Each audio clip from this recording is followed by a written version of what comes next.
Hey everyone, it's Jamie. Mark Carney and the Liberals have added one more MP to their ranks with a Conservative floor crosser on Wednesday, Edmonton MP Matt Genereux. If they keep 2 ridings and win back a third in upcoming by-elections, they will have their majority. So it was a pretty big day on Parliament Hill. If they keep 2 ridings and win back a third in upcoming by-elections, they will have their majority. So it was a pretty big day on Parliament Hill. Aaron Wary is here to talk through how this could all play out for the Liberals, but also importantly for Pierre Poilievre and the Conservatives. So let's get straight to it. Aaron, hi. Hey, Jamie. Another very eventful day. Yeah, another quiet day in Ottawa. Yeah. You and I are talking at 3 p.m. One more floor crosser for the Liberals. As I just mentioned, Matt Genereux's name is probably pretty familiar to some people listening. People actually thought he was going to cross in the fall, right? But he didn't, and he said he was going to resign and step away from politics this spring, and then he pretty much went kind of AWOL after that, right? Yeah, he released a statement back in November that said he was going to resign. It wasn't clear exactly when. The spring was sort of floated as a possibility. Not giving a direct reason for his resignation, but saying he ran in the last election hopeful that Canadians would put faith in a team led by Pierre Poilievre's Conservatives, and added he wanted desperately to play a role in that vision. He then goes on to say he has confidence in all those elected on both sides of the aisle, and he hopes for another chance to address the House of Commons, but for the moment, his focus will be on his family. The letter does not. We do know that he had met with Mark Carney at some point before he announced he was going to resign. His name would come up in the speculation about potential Conservative floor crossers, that there was this sort of rush of speculation in the fall after Pierre Poilievre made some, I guess you could say, controversial comments about the RCMP and Justin Trudeau's government. If the RCMP had been doing its job and not covering up for him, then he would have been criminally charged. The leadership of the RCMP is frankly just despicable when it comes to enforcing laws against the Liberal government. And Matt Genereux's name had come up in those discussions, but after he put that statement out announcing that he was going to resign, that seemed to kind of be the end of it. There'd been a subsequent statement that said there was no coercion involved in his decision to resign, but he wasn't much of a presence on Parliament Hill, regardless of whether he had or had not resigned. It seemed, for all intents and purposes, that he was kind of out of the picture at that point. Yeah. And I guess until this morning. How are you, Matt? Thanks for coming. Good to be in Edmonton. Yeah. Always great to be in Edmonton, the city of champions here. So let's talk about how he got here then, deciding to not resign and then to actually cross the floor to the Liberals. Carney actually flew to Edmonton on Wednesday for a previously unadvertised trip to the province, and he welcomed Genereux to the party with open arms. He seemed pretty happy, and both men spoke a bit. Listen, this is a great day for Edmonton, great day for Alberta and for Canada, and thank you very much for coming and joining the team at a crucial time for the city, the province, and the country. So I had announced my resignation back in November, largely due to the family reasons, but quite simply couldn't sit on the sidelines after seeing what the Prime Minister was the ambitious agenda he was undertaking across the country and across the world. And just what kind of insights did we gain from information that came out through the day? So we know a couple things. First, we know that Matt Genereux told Pierre Poilievre, the Conservative leader, and the Conservative leadership about a minute before Mark Carney's statement came up. So this was a pretty sudden announcement. Oof. In his comments with Mark Carney in Edmonton, Genereux pointed to a couple things. First, he pointed to the Davos speech that Mark Carney had given as a kind of crystallizing moment for him. That's where a lot of the world changed. I think it opened a lot of eyes for Canadians, Albertans, Edmontonians, just how serious this national unity crisis truly is. And it's for me, it felt disingenuine and quite simply wrong to be sitting on the sidelines anymore. So I reached out to the Prime Minister's office, and we'll be joining his caucus, and I couldn't be more proud to. Mark Carney has specified or has kind of emphasized this idea that it's time for people to come together. So I think they're sort of fitting into that narrative of conservatives crossing the floor to work with the Liberals, because that fits with this moment in Canadian history. We don't know a ton yet, though, about what exactly transpired between November and now, so far as, what discussions may have happened behind closed doors. I suspect we'll find out more about that in the next couple of days. Yeah, I saw Melanie Joly scrumming earlier in the day. She did say that, as she understood it, there had been kind of these ongoing conversations. Well, I know there were a number of conversations in recent weeks, but the decision was up to MP Généreux, and I'm glad he made the right decision.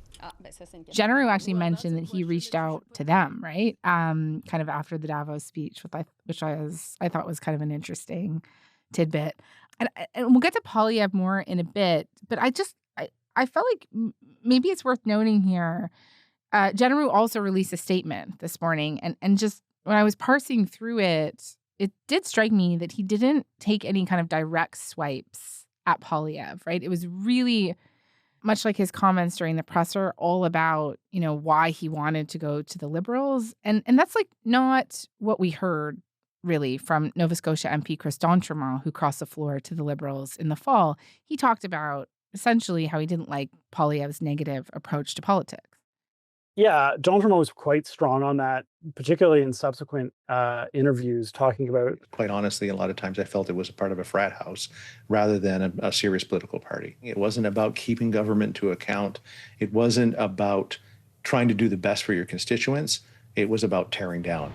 Even Michael Mall, when he left in December, I believe he, talked, there was sort of an oblique reference to this not being the time for division.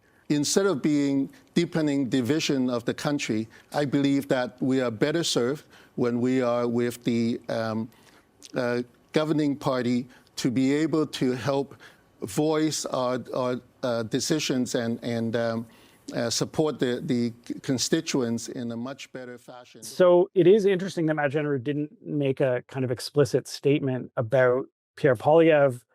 I can only really speculate about why that might be. I mean, he has praised Poilievre in the past, so it might be particularly hard for him to criticize Poilievre now. I think we'll have to wait and see whether he gives subsequent interviews where he talks, where he's inevitably going to be asked about whether this has something to do with Pierre Poilievre's leadership. I mean, I think regardless, even if he hasn't criticized Poilievre, his actions speak louder than anything, right? Yeah. This is still going to be taken as a reflection on Poilievre's leadership, regardless of whether or not Matt Généreux made that explicit.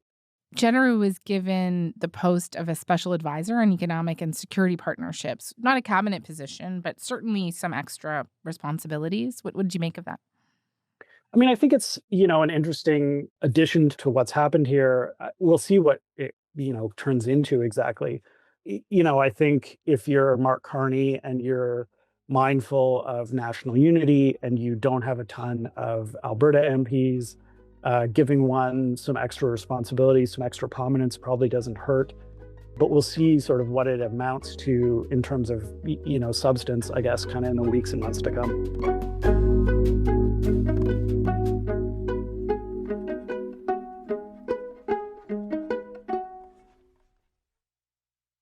All right, so this is now the third Conservative MP to cross to the Liberals. We've talked about the other two already, Chris d'Entremont, Michael Mall. And the Liberals could now get a majority without any more floor crossers. So this is big. Explain the current state of play to me.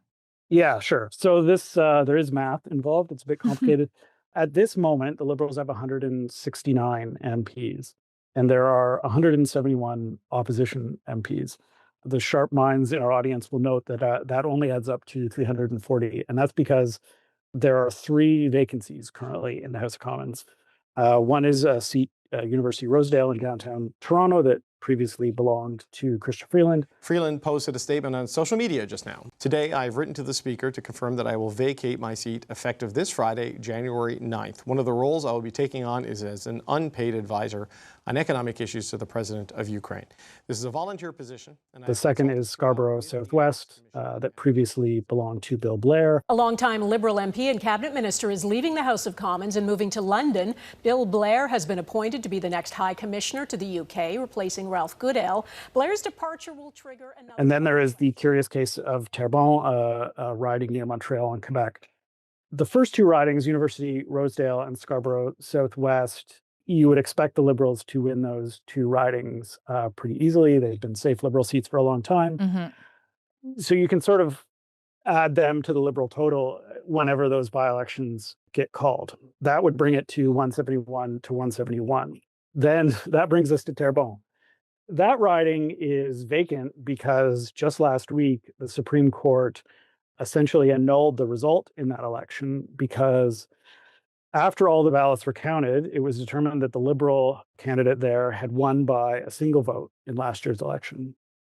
But subsequently, we learned that there were errors in at least some of the mail-in ballots. The result was complicated when it was revealed Elections Canada made a mistake, having put the wrong address on some mail-in ballots. One woman came forward saying her vote for the Bloc Québécois was not counted. The Bloc candidate took the case all the way to the Supreme Court. Democracy, the will of the people, should always be respected. That's what we heard today. Now there will be and the Supreme Court ruled pretty quickly that there needed to be a new election there. And so we're waiting at this point to see when exactly it will be called. But it's essentially a toss-up, almost the definition of a toss-up, given that it was decided by one vote last time. Yeah. And the result there could essentially determine whether the Liberals end up with a majority. It's crazy. If the Supreme Court hadn't ruled that way, they would be kind of on their way likely to a majority right now. What is the latest polling telling us from that riding? Do we have any? Well, I mean, the projections at this point still listed as a toss-up. You would think the Liberals have some reason to hope that they can at least repeat or improve on the result last year, just because the Liberals are doing so well nationally and have, essentially improved their standing over the past several months. So you would think that they have a pretty good shot there. And you would also have to assume that if the majority is a narrow majority, at least, is riding on that riding, they will expend no shortage of effort to try to win it. And then also, they might not even need to wait for these by-elections to get to a majority too, right? Because there are these rumors, they're flying around right now, that more floor crossings are coming. But also, I say that with a caveat because we have, of course, seen these rumor mills get carried away before. I'm sure you have even more proximity to them than I do in Ottawa, Aaron. But if you are an MP thinking of crossing the floor right now, what are you weighing here? So I think you're probably weighing a couple things. The first is, I think it's interesting to note that if you look at Chris D'Entremont, Michael Maw, and now Matt Genereux, yes, they were all Conservatives, but they were all in ridings where you can look at the result in the last election and say, oh, this is close enough that a Liberal could conceivably win in this riding. And so I imagine that if you're in a riding where you can imagine a Liberal winning, where there was, a Liberal who finished a close second, or where current polls suggest that a Liberal could win, you're that much more likely to consider possibly crossing over to the Liberals. I imagine there's also some sort of personal interest in, is this going to give you a bigger profile? Is this going to give you, some kind of job in government, parliamentary secretary, cabinet minister, something like that.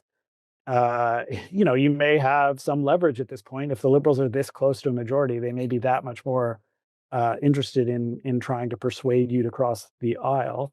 I think the other part of it, of course, is, if you're a Conservative MP and you have misgivings about Pierre Poilievre's leadership, you have to, I assume now that the Conservative Party has stood behind him. He got 87% in the leadership review. He doesn't seem to be going anywhere anytime soon. And so, maybe that also has some kind of bearing on your decision.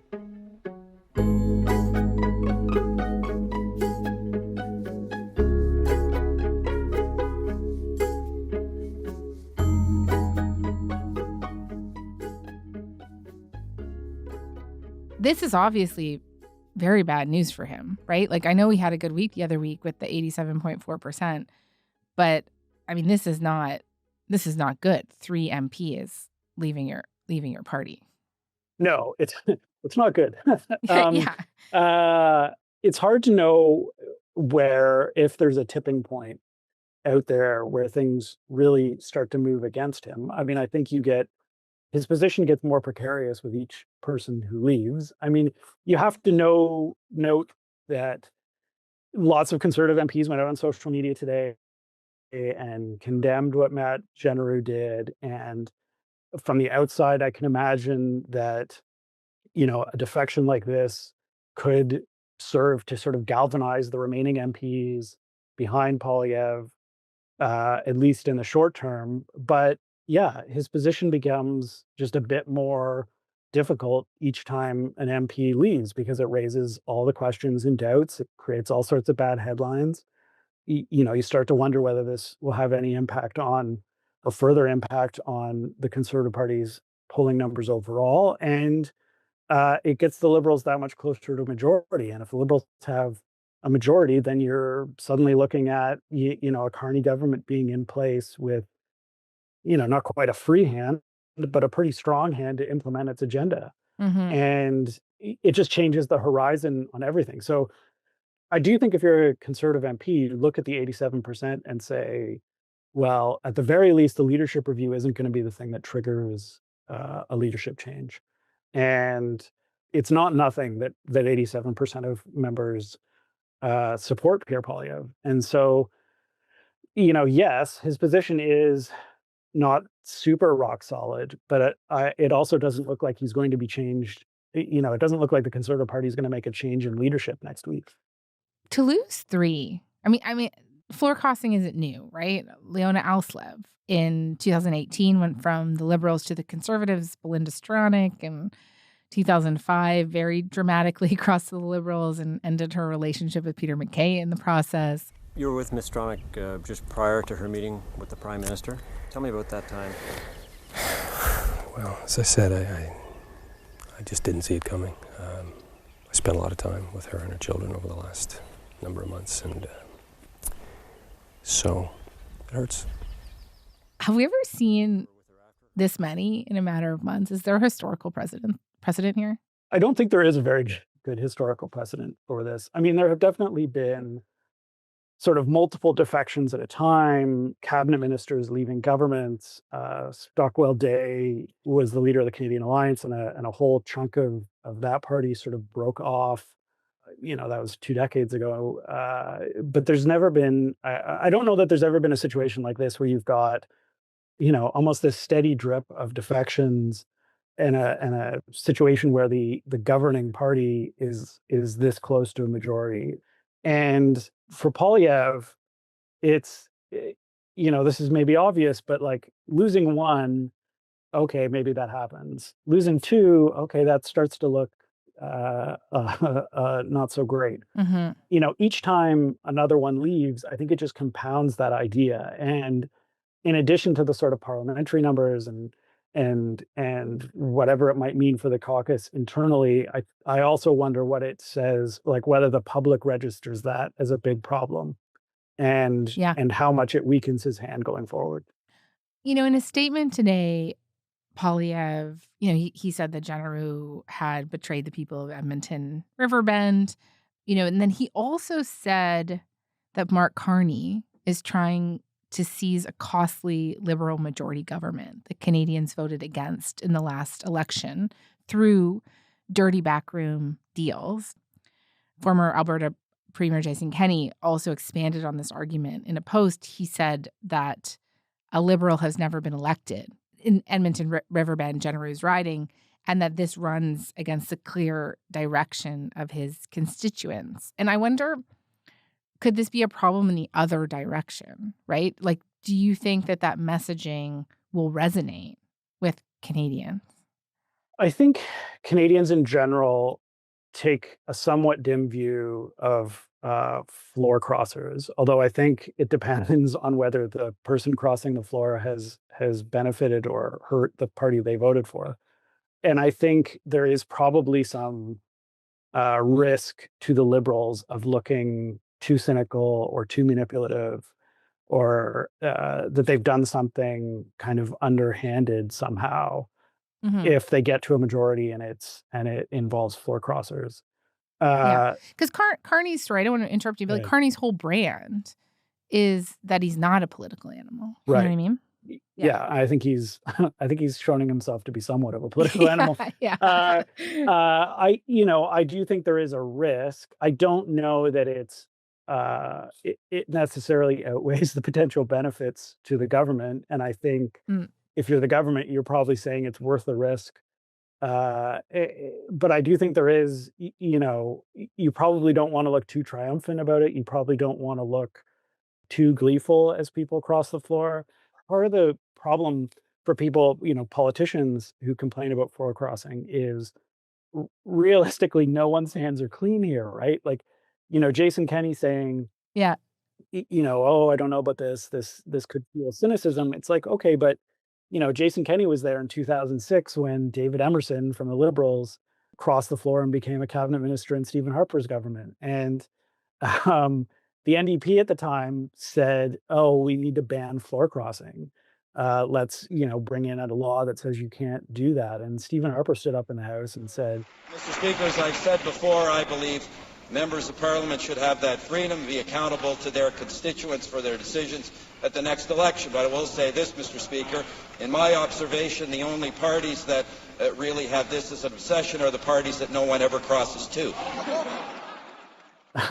In his experience, the only people who don't like floor crossing are the parties that don't benefit from it. And I think that's kind of true, is like everybody hates floor crossing when it happens to their side. But when it happens to benefit their side, well, then it's a courageous act of putting aside partisanship to work for the benefit of the country. So we'll see how the public reacts to it. And I do think there is a risk for the government, but I think it's just so hard for another partisan to criticize these actions because, again, it's just everybody's done it.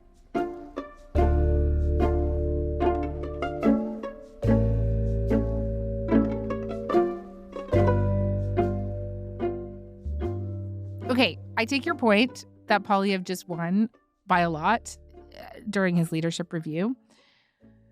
But, I was also reading this piece by Globe and Mail columnist Andrew Coyne, and he wrote this even before the latest floor crosser news. And he is making the argument that Poilievre won over the rank and file members, but the party establishment is already making plans for his exit.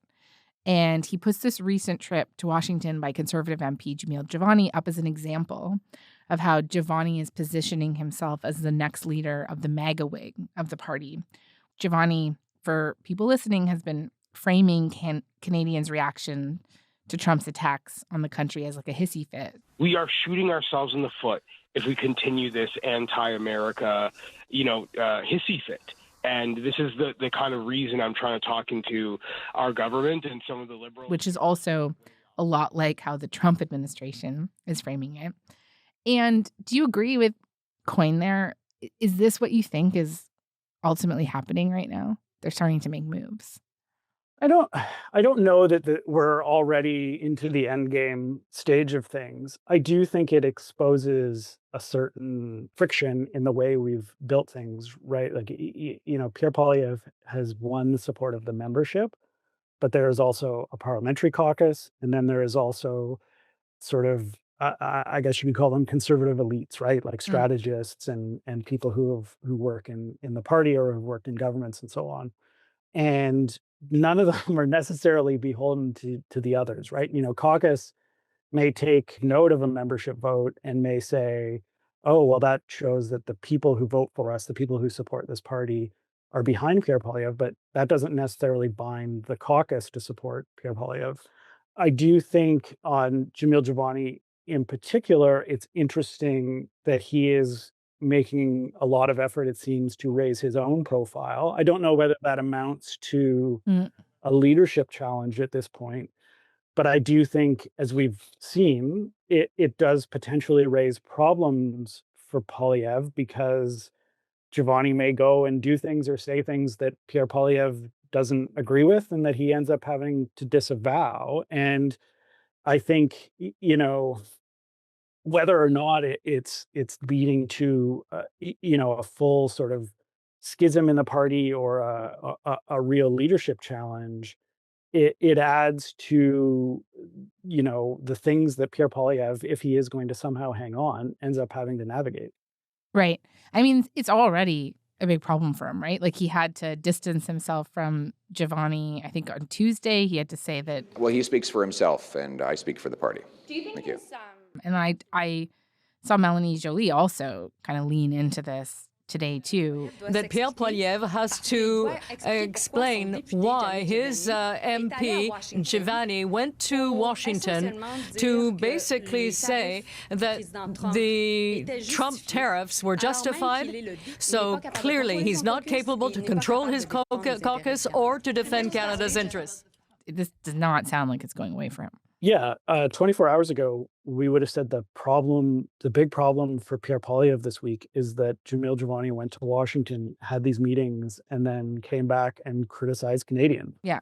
And said, Canadians were in the middle of an anti-American, quote unquote, hissy fit. And I think that has real potential, to register with Canadians in some respect, because I think Canadians probably would look at the situation and say they have real reasons to be concerned about what's going on in the United States, and their actions are not a hissy fit, but based on what's actually happening right now. Mm-hmm, mm-hmm. And the fact that Giovanni did it and said what he said raises questions about how free does an MP like Giovanni feel to sort of speak his mind and do what he wants to do, and maybe say things that the party doesn't agree with. And it's a bit, look, most of the time the conversation around Parliament and around political parties is about how party leaders have too much power and we need to give MPs more power and they should be free to speak their mind and so on and so forth. And I think that's broadly true. The flip side of that is when they say things that a party leader disagrees with or doesn't like, how does the party leader handle that? And is Giovanni somebody who is going to kind of discipline himself and not put the party in a difficult position? Or is he going to speak his mind regardless of what it means for the party? And Poilievre's sort of fighting it from both angles. One is, he's got MPs, now 3 MPs that have left, and then he's got, at least 1 MP inside caucus who's saying things that he has to renounce. And that's, it just sort of adds to the troubles that Poilievre is facing right now. Okay. Aaron, thank you very much. Anytime.